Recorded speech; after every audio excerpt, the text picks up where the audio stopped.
जय हिंद, नमस्कार। मैं अबू जैदी स्वागत करती हूँ आप सबका एक बार फिर से हमारे आज के कार्यक्रम में। और आज हमारे साथ मौजूद है एक बार फिर से ओंकार जी, जिनको आप ओसीएन नेटवर्क और द ओंकार शो पर देखते हैं। और राजनीतिक जो विश्लेषण ओंकार जी का होता है जबरदस्त, उसके लिए पहचाने जाते हैं। बहुत स्वागत है आपका। नमस्कार, जय हिंद। बहुत धन्यवाद आपका। आपके दर्शकों को भी नमस्कार। नमस्कार ओंकार जी। वेस्ट बंगाल को लेकर हम देख रहे हैं लगातार जो चुनावी माहौल है बहुत ज्यादा बना हुआ, और लगातार माहौल जो है गर्माता जा रहा है। प्रधानमंत्री मोदी वेस्ट बंगाल पहुंचे और उन्होंने ममता बनर्जी को जिस तरह से आड़े हाथों लिया, जबरदस्त एक शुरुआत हो चुकी है। और जिस तरह से मोदी जी ने कहा कि जंगल राज खत्म करने की अब शुरुआत हो चुकी है और वेस्ट बंगाल में बदलाव आएगा, तो यहाँ से क्या नजर आ रहा है बीजेपी और टीएमसी के बीच जो एक कांटे की टक्कर बनी है? हालांकि कुछ दिन पहले तक तो लग रहा था कि बीजेपी और टीएमसी का कोई मुकाबला नहीं है, लेकिन अब जोरदार कांटे की टक्कर बन चुकी है। देखिए, कुछ समय पहले तक पश्चिम बंगाल में भारतीय जनता पार्टी कोई बहुत बड़ी पावर नहीं थी, बहुत बड़ी ताकत नहीं थी, उसका कोई एज सच उतना आधार भी नहीं था। लेकिन जिस तरीके से ममता बनर्जी ने 33-34 साल का वामपंथियों का शासन उखाड़ फेंका 2011 में, तो उससे पहले अगर आप ऑब्जर्व करें, घटनाक्रम को देखें, नंदीग्राम का हो, सिंगूर का हो, तमाम आंदोलन ममता बनर्जी के नाम के साथ जुड़े हुए हैं, जिसके चलते हजारों करोड़ रुपया लेकर के आए। टाटा को भी अपनी नैनो जो है वो शिफ्ट करनी पड़ी थी, गुजरात में प्लांट लगाना पड़ा था। तो ममता बनर्जी ने जो कुछ किया था 2011 में, तब ये माँ, माटी और मानुस, ये तीन बातों को लेकर के पब्लिक के बीच में गई थी। लेकिन अगर हम देखें 2011 से जो यात्रा शुरू हुई है इनकी सत्ता में एक शासक के तौर पर, बंगाल को दिशा देने की जो एक जिम्मेदारी इनको मिली थी, इन्होंने एक्चुअल में निराश किया लोगों को। जिस तरह की गुंडागर्दी, जिस तरह की टोलेबाजी, जिस तरह की इनसिक्योरिटी का माहौल पश्चिम बंगाल में 2011 से पहले का था, वैसा ही लगभग अब है, वैसा ही हो गया है। और जो लूटपाट और खुली गुंडागर्दी, आरजीकर मेडिकल कॉलेज से लेकर के और तमाम दूसरे घटनाक्रम, संदेश खाली भी उसमें है, उनको बताया जा सकता है, गिनाया जा सकता है। और महिलाएं वहां अपने को सुरक्षित महसूस नहीं करती एक महिला मुख्यमंत्री होने के बावजूद। तो ये अपने आप में एक बड़ा प्रश्न है। इसके अलावा 15 साल अब आपको एज चीफ मिनिस्टर हो जाएंगे, हो ही गए हैं, बस 1-2 महीने की बात है। तो इन 15 सालों में आपने पश्चिम बंगाल में कोई गुणात्मक बदलाव लोगों की जिंदगी में लाए हों, ऐसा आप दावा नहीं कर सकती हैं। 15 साल का अरसा बहुत होता है किसी के लिए भी, और कम से कम कुछ परिवर्तन तो दिखाई देने चाहिए। अगर आप कुशल नेतृत्वकर्ता हैं, मुख्यमंत्री हैं, विजनरी मुख्यमंत्री हैं, या जो सपने दिखा करके आपने लोगों के 3-3 बार वोट लिए हैं, जनादेश लिया है, तो उनके लिए कुछ किया हो, वैसा कुछ बताने के लिए राष्ट्रीय स्तर पर इनके पास कुछ है नहीं। हाँ, बीच-बीच में ऐसी शर्मनाक घटनाएँ ज़रूर घट जाती हैं, जो कोलकाता हाई कोर्ट से लेकर के फिर सुप्रीम कोर्ट तक जाती हैं। और इस बार जो कुछ किया है इन्होंने ईडी के अधिकारियों के साथ में, ये तो अभूतपूर्व है। जब से देश आज़ाद हुआ है और जब से अलग-अलग सेंट्रल एजेंसियां काम करती हैं देश भर में जाकर के, अलग-अलग राज्यों में जाकर के, जो छापेमारी करती हैं, जो जब्त दस्तावेज और सामान जब्त करती हैं, संपत्तियां अटैच करती है, कभी किसी सिटिंग चीफ मिनिस्टर ने इस तरह की गुस्ताखी नहीं की, जिस तरह की ममता बनर्जी ने की है। 2 जगह रेड पड़ रही है, प्राइवेट कंपनी के ऊपर पड़ रही है, जो एक कंसल्टेंसी एजेंसी है, जो आपके अलावा भी देश में कई पॉलिटिकल पार्टियों को अलग-अलग राज्यों में सलाहें दे चुकी, उनके लिए रणनीति बना चुकी, उनसे सैकड़ों करोड़ रुपया फीस ले चुकी। उस पर एक अगर मनी लॉन्ड्रिंग का मामला है जिसकी जिसकी एफआईआर भी सीबीआई ने 2020 में दर्ज की थी और बाद में ईडी ने उसको अपने हाथ में लिया, उसकी जांच करते हुए अगर एजेंसी उस आईपैक कंपनी के दफ्तर और घर, उसके सीईओ के घर गई है और आप दौड़ी-दौड़ी वहां जाएं और जाकर के अफसरों को हड़काएं, कलकत्ता के पुलिस कमिश्नर को ले जाएं, डीजीपी को ले जाएं, 2-4 थानों की पुलिस वहां पहुंच जाए, उनके डिवाइस वगैरह छीन ले, उनके दस्तावेज छीन ले, तो ये अपने आप में अभूतपूर्व है और सुप्रीम कोर्ट की उस पर टिप्पणी आ चुकी है। अब अगली सुनवाई 3 फरवरी को है, जवाब मांगे गए हैं। लेकिन ये पहली बार नहीं हुआ है अंबर जी, इससे पहले भी ईडी के अधिकारियों के सिर फोड़े गए, उनकी गाड़ियों के शीशे तोड़े गए।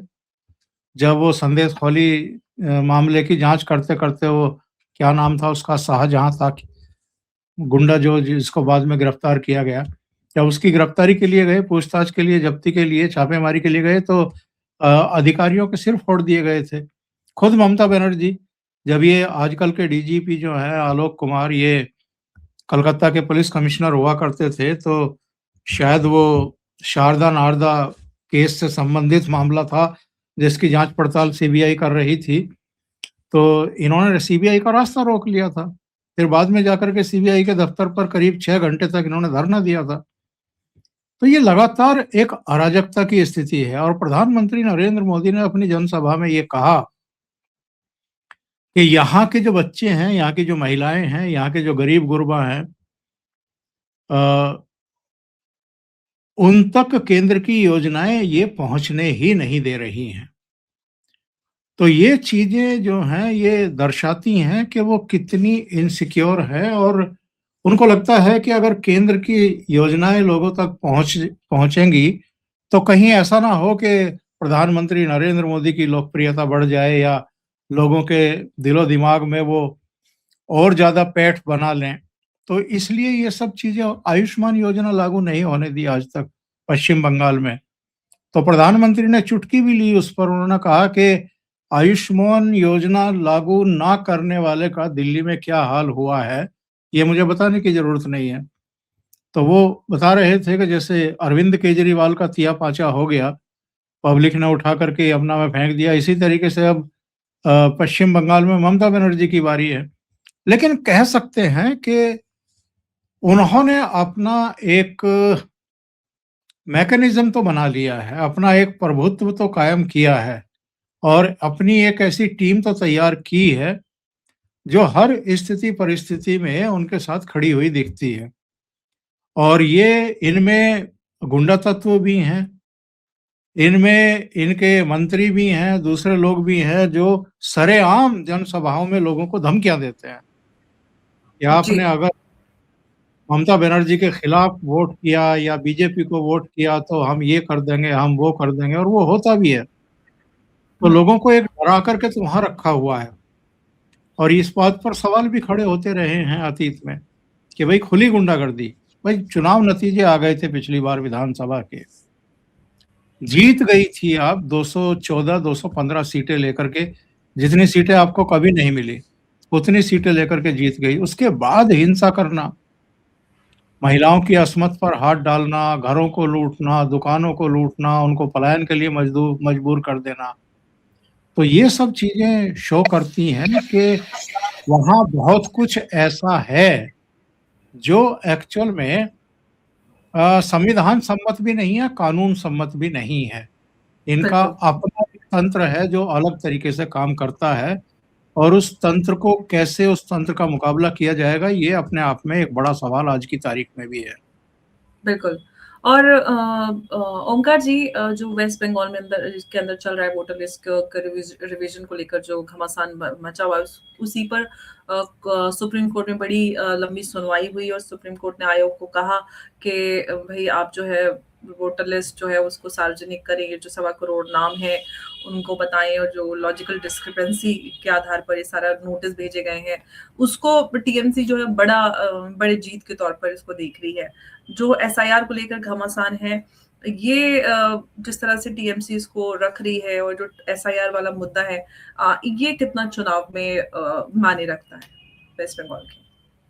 वेस्ट बंगाल में करीब 2 करोड़ लोगों को नोटिस इश्यू किए गए हैं। हुँ, कुछ ना कुछ खामियाँ पाई गई हैं। उम्र संबंधी जैसे पिता-पुत्र की उम्र में कोई बहुत अंतर नहीं है या दूसरी चीज़ें हैं, हुँ, उन सब को लेकर के नोटिस इश्यू किए गए हैं कि आप जवाब दीजिए।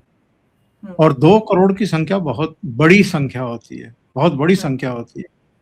2-4 लाख होते, 5-7 लाख होते समझ में आता है, 2 करोड़ तो बहुत ज़्यादा होता है।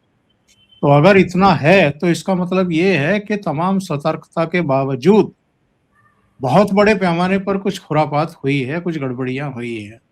हुँ, अब उन गड़बड़ियों को अगर ठीक करने के लिए कवायद चुनाव आयोग कर रहा है और 2 करोड़ लोगों को नोटिस इश्यू किए गए हैं और सबसे ज़्यादा पेट में दर्द हो रहा है टीएमसी के ही, तो ये अपने आप में सोचने के लिए बाध्य करता है। लेकिन ये संख्या इतनी बड़ी है कि सुप्रीम कोर्ट को भी ये कहना पड़ा कि भई चुनाव आयोग थोड़ा और पारदर्शिता दिखाए इस मामले में। जिन-जिन को हुँ, नोटिस इश्यू किए गए हैं, उनके नाम प्रकाशित करें। वेबसाइट पर उनके नाम लेकर के आए ताकि लोगों को पता तो चल सके। अब इन 2 करोड़ में होंगे बहुत सारे ऐसे जिनके पास नोटिस नहीं भी पहुँचे होंगे, तो वो कम से कम वहाँ देख लें और देख कर के समय रहते अपनी जो भी आपत्ति करनी है या दर्ज करनी है या जो भी साफ-सफाई पेश करनी है, जो भी दस्तावेज़ जमा करने हैं, तो हुँ, वो समय से दे सकें। पर मुझे लगता है कि एसआईआर में कुछ खामियाँ तो हैं। अब ये खामियाँ चुनाव आयोग के टॉप लेवल से हैं या निचले स्तर पर हैं, कुछ तो हुँ, गड़बड़ी है, कुछ तो गड़बड़ी है। क्योंकि बीएलओ के लेवल पर भी हम देख रहे हैं कि कई तरह की नेग्लिजेंसी जो है वो देखने को मिल रही है। तो हुँ, ये ज़िम्मेदारी किसकी है? ये चुनाव आयोग की ज़िम्मेदारी बनती है। हुँ, बहुत बड़े पैमाने पर मतदाता सूचियाँ जो ड्राफ्ट जो प्रकाशित हुए हैं उसमें ऐसे लोगों के नामों के सामने भी लिख दिया गया कि अनुपस्थित पाए गए, जो कई-कई बार वोट डाल चुके हैं, लोकसभा चुनाव में, विधानसभा चुनाव में। तो ये अपने आप में जो है एक बड़े सवाल हैं। ख़ास तौर से मुझे लगता ये है कि पिछले 2 दशक में जो लोग कहीं न कहीं शिफ्ट हुए हैं, दूसरे शहरों में या दूसरे राज्यों से दूसरे राज्यों में या गाँव से शहरों में या शहरों से दूसरे शहर में, उनके साथ ये प्रॉब्लम ज़्यादा आ रही है। क्योंकि ये मैपिंग का मामला भी है, 2003 इन्होंने आधार वर्ष बनाया है कि दो जहाँ आप रह रहे हैं, वहाँ 2003 की सूची में आप थे या नहीं थे? नहीं थे, तो फिर आपके नाम बेदर्दी से काटे जा रहे हैं, बिना किसी तर्क के काटे जा रहे हैं। ये एक बहुत बड़ी प्रॉब्लम पूरे देश में और ख़ास तौर से ये शहरों में आपको ज़्यादा मिलेगी, जहाँ पर लोग शिफ्ट हुए हैं एक दूसरे शहर में। तो ये इसको कैसे एड्रेस करेगा चुनाव आयोग, ये अपने आप में एक बड़ा सवाल है। पर अब चुनाव आयोग को ये नोटिस और सब सारा कुछ सार्वजनिक करने के लिए जानकारी कहा गया है इस पूरी लिस्ट को। लेकिन अब ये है कि जिस तरह से सुप्रीम कोर्ट ने अब कहीं न कहीं जो आयोग को फटकार भी लगाई है, तो टीएमसी के फेवर में कहीं न कहीं जो एसआईआर वाला मुद्दा है, अब जब क्योंकि जैसे कि हम सब जानते हैं कि नंबर बहुत बड़ा हो गया है। लेकिन अगर ओवरऑल एसआईआर को देखें, तो ये मुद्दा कहीं न कहीं एक ऐसे मुद्दे के रूप में उभर कर आ रहा है कि जितना भी है खासतौर से वेस्ट बंगाल की बात करें तो वहाँ पर बहुत बड़े स्तर पर जो घुसपैठ और इस तरह का मामला है। ऐसे में कैसे ये जो हालाँकि राष्ट्रीय सुरक्षा के हवाले से देखा जाए तो बहुत अहम मुद्दा है। लेकिन कहीं न कहीं लोकल जो पॉलिटिक्स है उसके चलते ये डाइल्यूट भी होता जा रहा है। तो क्या जो असल मकसद है वो दबता जा रहा है इस चुनावी माहौल के बीच? एसआईआर कराने का मूल मकसद क्या था? मतदाता सूची को शुद्ध करना, जो अयोग्य हैं, अपात्र हैं, उनको बाहर करना, जो योग्य हैं, जो पात्र हैं, 18 वर्ष के हो गए हैं, उनको मतदाता सूची में लेकर के आना। अब 3 चीज़ें थी, जो अब इस दुनिया में नहीं हैं, उनको मतदाता सूची में क्यों रहना चाहिए? उनके नाम हटने ही चाहिए। दूसरे जो शिफ्ट हो गए हैं, या मान लिया मेरा गाँव मेरठ में है, खैर मैं तो 89 में मैं गाँव छोड़ दिया था और शहर में आ गए थे। लेकिन एक उदाहरण दे रहा हूँ कि गाँव से मान लिया कोई नौकरी के सिलसिले में शहर में गया है या किसी दूसरे स्टेट में गया है, और उसने अपना गाँव का भी जो उसमें मतदाता सूची में नाम था वो नहीं हटवाया, और नई जगह जाकर के उसने अपना दूसरा मत बनवा लिया। तो एक जगह से तो हटना चाहिए ना। 2-2 जगह आपके एनरोल हो रहे हैं, इसका मतलब ये है कि जो नई जगह आप गए हैं, वहाँ तो आपने वोट डाल ही दिया। गाँव में भी पार्टी पॉलिटिक्स इतनी ज़्यादा होती है, वहाँ भी किसी ने किसी आदमी को खड़ा करके और कुछ साठ-गांठ करके आपका वोट वहाँ भी डलवा दिया। तो ये चीज़ें, ये जो मक्कारी और बदमाशी है, ये तो बंद होनी चाहिए ना। दूसरी बात तो ये है कि जो घुसपैठियों की समस्या है, जो आपने भी कहा है कि खास तौर से पश्चिम बंगाल है, असम है, इवन झारखंड है, बिहार है, जो सीमावर्ती राज्य हैं या जो इस तरह के देशों के नज़दीक राज्य पड़ते हैं, झारखंड ऐसे अनेक राज्यों में, कई जिलों में ये समस्या बहुत बड़े पैमाने पर है।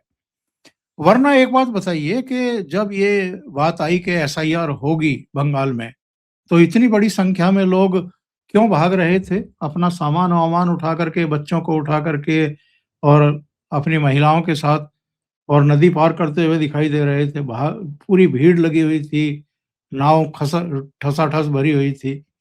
इसका मतलब ये है कि ये अवैध रूप से, गलत तरीके से, बिना किसी वैध दस्तावेज के भारत आए थे। ज़ाहिर है इनमें बहुत सारे गरीब-गुरबा लोग हैं, अपनी रोज़ी-रोटी कमाने के लिए ही आए होंगे। बदनीयती वाले तो इनमें बहुत कम होंगे। पर फिर भी ये एक समस्या है कि जो हमारे देश के नागरिक नहीं हैं, उन्होंने यहाँ आकर के अगर गलत तरीके से, गलत लोगों को पैसा-वैसा खिला करके दस्तावेज बनवा लिए हैं, वोटर आईडी कार्ड बनवा लिया, राशन कार्ड बनवा लिया, आधार कार्ड भी बनवा लिया, उसके बाद कुछ संपत्ति खरीद ली, घर भी बनवा लिया, यहीं उनके बच्चे पढ़ लिख भी रहे हैं। तो एक तो ये हमारी अपनी अर्थव्यवस्था पर बहुत बड़ा भार पड़ रहा है। दूसरे, जो मूल भारतवासी हैं, उनके जो हक हैं, उन पर एक तरीके से ये डाका डाल रहे हैं। यहाँ के लोग तो बेरोज़गार घूम रहे हैं, और ये लोग अपना रोज़गार, चाहे छोटा-मोटा रोज़गार ही कर रहे हों, मिट्टी, गारा, रेत, ईंटें ही ढो रहे हों, पर वो यहाँ के लोगों का जो अधिकार है, जो मूल यहीं पैदा हुए, यहीं पले-बड़े हैं, यहाँ के नागरिक हैं, उनके अधिकारों पर डकैती पड़ रही है। तो ये एक बड़े पवित्र मनोदशा के साथ में, अप्रोच के साथ में ये काम शुरू हुआ, पर जो राजनीति है उसने एक्चुअल में इसको बड़ा विद्रूप कर दिया और बड़ा विवादास्पद बना दिया। क्योंकि वो पॉलिटिकल पार्टियाँ जो इन घुसपैठियों के ज़रिए मरे हुए लोगों के वोट भी डलवा देती थी, या जो शिफ्ट हो गए उनके वोट भी डलवा देती थी, इनको लग रहा है कि अब हमारा जो आगे बढ़ने का रास्ता था वो केंद्र सरकार बंद कर रही है। लेकिन इसमें बहुत सारी दूसरी बुराइयां भी छिपी हुई हैं। इनमें ऐसे तत्वों की भी कोई कमी नहीं है कि जब कहीं तनाव हो जाता है, दंगा फसाद हो जाता है, तो सबसे ज़्यादा पत्थरबाजी, आगजनी और लूट-पाट में यही तत्व ज़्यादा देखे जाते हैं। इनका इस्तेमाल कुछ-कुछ पॉलिटिकल पार्टियाँ और जो अलग-अलग क्षेत्रों के गुंडे और माफिया और बदमाश होते हैं, वो करते हैं।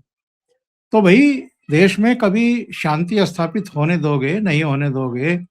जो मूल यहाँ के नागरिक हैं, उनका जीवन थोड़ा बेहतर होने दोगे या नहीं होने दोगे? या जो दंगे-फसाद होते हैं, इनको कभी बंद होने दोगे या नहीं? बहुत बड़े सवाल हैं। पर हाँ, ये एक अलग तरह की समस्या है, ख़ास तौर से जो सीमाई राज्य हैं उनमें, उनमें असम भी है, उनमें पश्चिम बंगाल भी है, और पूर्वोत्तर के भी कई राज्यों में अब तो हम देख रहे हैं, वहाँ से वीडियो आ रहे हैं, अरुणाचल से वीडियो आ रहे हैं कि ये बांग्लादेशी यहाँ भी घुसपैठ कर रहे हैं, यहाँ भी इन्होंने पैर पसार लिए हैं। तो ये एक बहुत बड़ी समस्या है। प्रधानमंत्री नरेंद्र मोदी ने लाल किले की प्राचीर से कहा भी था कि ये जो डेमोग्राफी चेंज की जा रही है, ये एक बहुत बड़ी साजिश के तहत की जा रही है। वरना मुझे ये बताइए अंबर जी, ये उत्तराखंड में जहां कभी मस्जिदें, मजारें, मदरसे ये सब दिखाई नहीं देते थे, बद्रीनाथ जैसी जगह पे मस्जिद खड़ी हो गई है। उधर ये सिंजोली जगह थी वो शिमला के पास, जहां पर वो 3-4 मंजिला एक मस्जिद खड़ी कर दी गई थी बिना परमिशन के, और वो जमीन भी शायद सरकारी थी जिसको लेकर के बवाल हुआ था। तो कई जगहों पर इस तरह की चीजें हुई हैं। तो कई बार लगता है कि कुछ तो डिजाइन किया जा रहा है। जैसे रेलवे लाइन के आसपास हल्द्वानी में 50-60 हजार घरों की एक बस्ती बसा ली गई, और जब उनको हटाने की कोशिश की गई तो सुप्रीम कोर्ट ने कहा कि नहीं नहीं, इनको ऐसे नहीं हटा सकते, इनके लिए पहले आप घर बनवा करके दीजिए, तब इनको यहाँ से हटाइए। यानी रेलवे अगर अपना विस्तार करना चाहता है, डबल लाइन या ट्रिपल लाइन जो है वहां डालना चाहता है, कुछ हल्द्वानी में बढ़िया स्टेशन बनाना चाहता है, पार्किंग वगैरह की व्यवस्था करना चाहता है, तो अब वो इंतजार करे। जब राज्य सरकार और केंद्र सरकार इनके लिए घर बना करके खड़े कर दे, तब ये वहां से शिफ्ट होंगे। तब तक के लिए वो हाथ पर हाथ रख करके बैठ जाए। तो ये रातों रात कहाँ से इतनी बस्तियां बस रही हैं, कहाँ से ये इतना एक जमावड़ा जो है वो लेकर के आया जा रहा है। तो लगता तो यही है कि हो सकता है कि हिंदुस्तान के भी गांव से या बहुत ज्यादा आबादी वाली जगहों से इन लोगों को लाया जा रहा हो। और मैं ये भी मानने को तैयार नहीं कि ये सब के सब किसी एक ही कम्युनिटी के होंगे। इसमें अलग-अलग कम्युनिटी के लोग भी हो सकते हैं, गरीब-गुरबा लोग हो सकते हैं। हम तो यहीं देखते हैं जहाँ हम रहते हैं। हमारे यहाँ एक काम करने वाली जो आती थी, तो उसको जब पूछताछ की गई, तो पता लगा कि वो पूर्वी उत्तर प्रदेश के किसी जिले से है, और बहुत सारे बिहार के लोग भी इस तरीके से आ जाते हैं। तो इसमें ये ढूँढना कि ये किसी कम्युनिटी विशेष के ही लोग हैं, ये भी गलत होगा। और ये एक बहुत बड़ी समस्या है, जिसको एड्रेस नहीं किया गया है, इसको अब एड्रेस किया जाना चाहिए। अब एड्रेस कर रही है सरकार, तो उस पे राजनीति भी जमकर हो रही है। लेकिन सबसे बड़ी बात तो यहाँ पर ओंकार जी यही है, आपने कई सारे एग्ज़ाम्पल दिए। सिंगरौली वाली मस्जिद की बात की, हल्द्वानी वाला जो केस जो मतलब मीडिया में बहुत ज़्यादा जिन पे चर्चा हुई और एक माहौल बना। अब इन मुद्दों को पे जब चर्चा होती है तो उस पे राजनीति भी शुरू हो जाती है, तो जो मूल मकसद है वो दब जाता है। तो जबकि सीमावर्ती जो राज्य हैं उनमें डेमोग्राफिक इम्बैलेंस को लेकर कई राज्यों की जो हाई कोर्ट्स हैं वो ये बात कह चुके हैं सरकारों को कि आप इस दिशा में काम कीजिए, क्योंकि एक डेमोग्राफिक इम्बैलेंस और कल्चर पे राज्य का असर पड़ रहा है। बावजूद इसके फिर हम इतनी राजनीति क्यों देख रहे हैं? मतलब सिर्फ वोट बैंक प्यारी है, देश से कोई सरोकार नहीं है। लगता यही है, और ये बहुत अनफॉर्चुनेट, बहुत ही ज़्यादा दुर्भाग्यपूर्ण स्थितियां हैं कि येन केन प्रकारेण किसी भी तरीके से सत्ता तक पहुंचना है, उसके लिए देश पर भी बाजी लगानी पड़े, संविधान को भी खूंटी पर टांगना पड़े, कानून को भी धता बताना पड़े तो करेंगे। पर हुँ। गुंडों को, बदमाशों को, बदनामों को, जिनके सिर पर बहुत सारे मुकदमे हैं, उनको भी टिकट भी देंगे, और जितने भी इस तरह के तत्व हैं उनकी भी मदद लेंगे। उनकी मदद ही नहीं लेंगे, उनको संरक्षण भी देंगे। हुँ। उनको चाहे टाट पट्टी में ही, टेंटों में ही बसाना पड़े और वहाँ उनका रसद भी पहुँचाना पड़े, वो भी करेंगे। तो ये सारी चीज़ें जो हैं, ये बहुत खतरनाक स्थिति में पहुँच रही हैं। ओवरऑल एक्चुअल में जो पॉलिटिकल जमात है, उसी को सोचना है अल्टीमेटली तो, क्योंकि कानून भी वही बनाते हैं, व्यवस्था भी बनाने की ज़िम्मेदारी उनकी है, और व्यवस्था बिगाड़ते भी यही लोग हैं।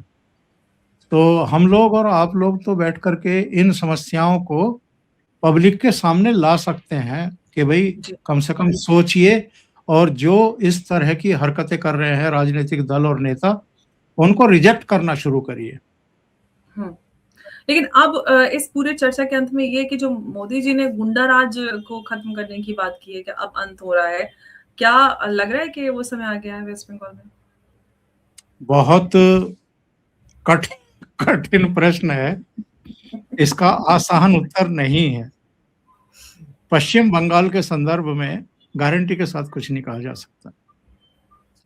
हाँ, 15 साल की एंटी इनकम्बेंसी है, एसआईआर हुई है, बहुत सारी दूसरी समस्याएँ वहाँ पर हैं, उनके निराकरण का संकल्प बीजेपी लेती हुई भी दिखाई दे रही है। लेकिन जब वोटिंग का समय आता है, तो लोगों को वहाँ डराया-धमकाया जाता है, हुँ, हिंसा का शिकार बनाया जाता है, बहुत सारे लोगों को मार डाला जाता है, उनकी डेड बॉडी पेड़ों से टंगी हुई मिलती है।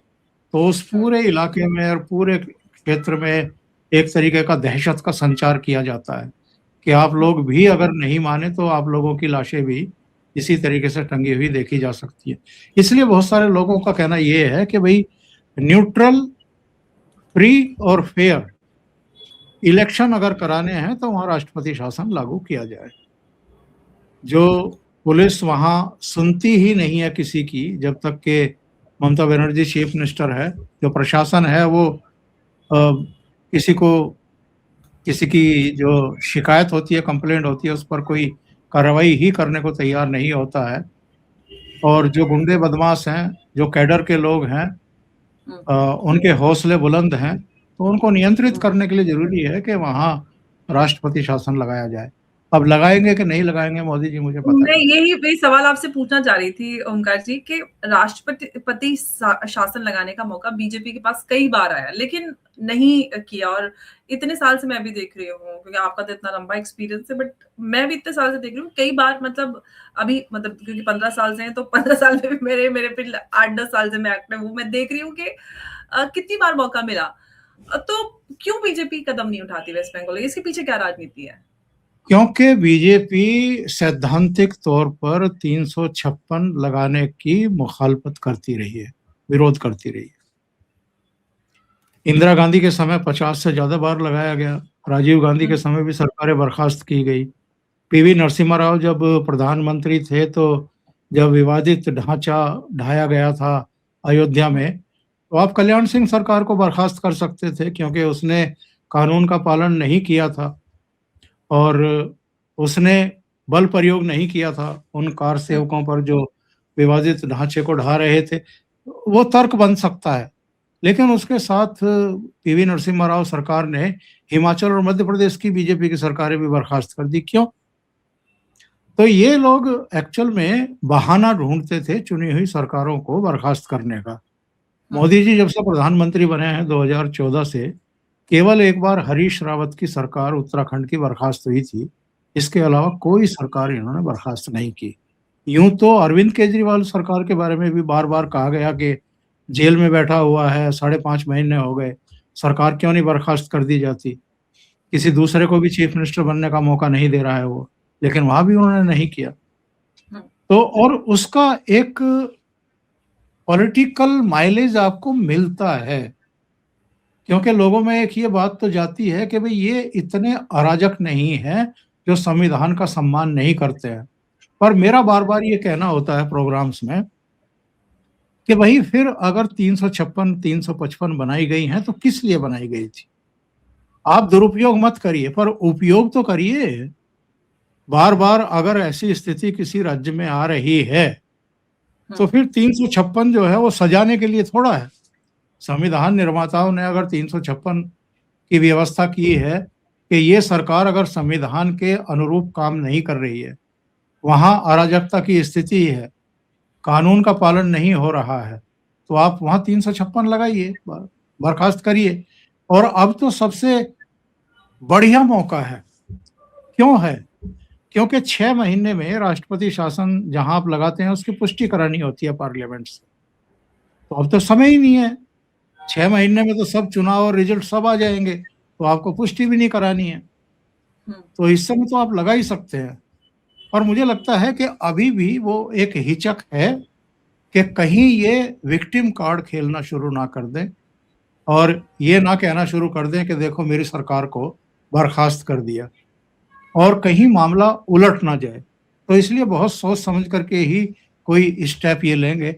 हो सकता है, मतलब ये मेरा मानना है, होगा कि नहीं होगा, ये तो वही जाने। उनके मन में क्या चलता रहता है ये कोई भी नहीं जान पाता।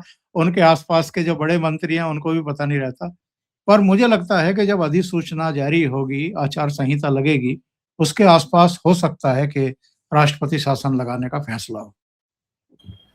चलिए देखते हैं कि अगर ऐसा होता है तो ये बहुत बड़ा डेवलपमेंट हमें देखने के लिए मिलेगा और काफ़ी इंटरेस्टिंग चीज़ें वेस्ट बंगाल में होती जा रही हैं। अब क्या बीजेपी जो है जिस तरह से लगातार महाराष्ट्र, हरियाणा और बिहार में एक विजय रथ के साथ आगे बढ़ रही है, क्या वेस्ट बंगाल में वो नज़र आएगा? ये बहुत इंटरेस्टिंग होगा देखना। ओंकार जी बहुत धन्यवाद आपका इस चर्चा में हमारे साथ जुड़ने के लिए। नमस्कार, जय हिंद, नमस्कार। जय भारत। धन्यवाद।